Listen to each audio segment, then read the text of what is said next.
तो दोस्तों, उम्मीद है कि आप लोगों को मेरी ये कहानी वीडियो पसंद आ रही होगी।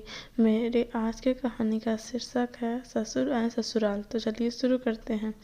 एक समय की बात है।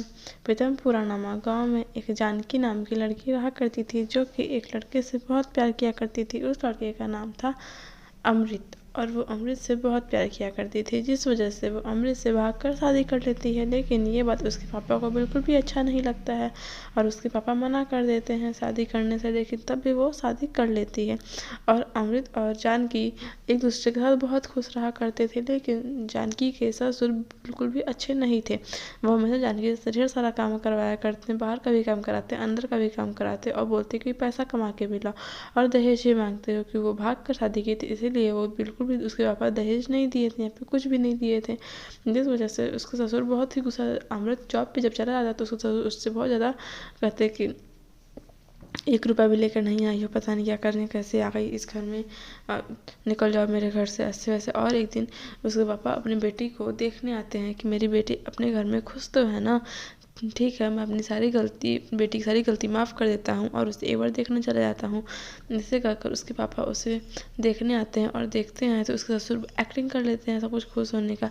लेकिन वो अपनी बेटी का चेहरा देख के समझ जाते हैं कि उसकी बेटी बिल्कुल भी खुश नहीं है। लेकिन उसी दिन उसके पापा वहाँ से वापस लौट जाते हैं।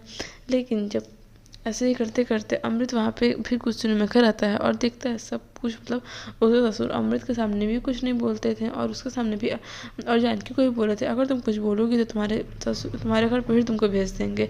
लेकिन जानकी अपने घर वापस नहीं जाना आती थी, क्योंकि वो भाग कर शादी की थी। तो वो अगर घर जाती तो उसको उसके घर वालों से बहुत ताने सुनने को मिलते, जिस वजह से वो घर जाना भी बिल्कुल भी समझ नहीं आता था कि वो घर जाए कि ना जाए। इस वजह से वो घर भी नहीं जाती थी।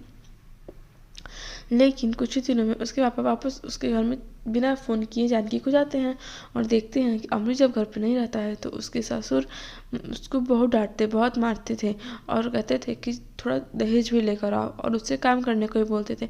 वो देख कर एकदम हैरान आता है कि क्या ये सब मेरी बेटी के साथ क्या हो रहा है। उसकी एक गलत डिसीजन ने उसकी ज़िंदगी बर्बाद करके रख दी, और वो बहुत पछताते हैं कि काश मैं अपनी बेटी को और मना कर पाता तो आज ये ना होता मेरी बेटी के साथ। और मेरी बेटी पिछले 2 साल से ये सब सह रही है, हे भगवान करके वो वहीं बैठ के रोने लगता है। और फिर वो जाता है पुलिस को लेके उसके ससुर को जेल भेज देता है, और उसकी बेटी को ये भी बहुत डांटता है, बहुत पिटवाता है। कहता है कि अब तुम अपनी बीवी का इतना भी ख्याल नहीं रख पाए। उसकी बेटी फिर ससुर को बहुत थप्पड़ मारती है, और कहती है कि फिर ससुर जेल चले जाते हैं, बहुत माफ़ी मांगते हैं, पर उसकी बहू उसे माफ़ नहीं करती है। और फिर वो अपने पति अमृत के साथ खुशी खुशी रहने लगती है। पर अमृत से वो बात नहीं करना चाहती थी, लेकिन अमृत से बहुत माफ़ी मांगता है, और फिर वो अमृत से खुशी खुशी अपना जीवन व्यतीत करने लगती है। तो दोस्तों, आपको ये कहानी वीडियो कैसी लगी जरूर बताइएगा, लाइक सब्सक्राइब करना भूलें, और कमेंट बॉक्स में जरूर बताइएगा कि अगर आपको पिछला वीडियो का कमेंट करिएगा। बाय बाय दोस्तों।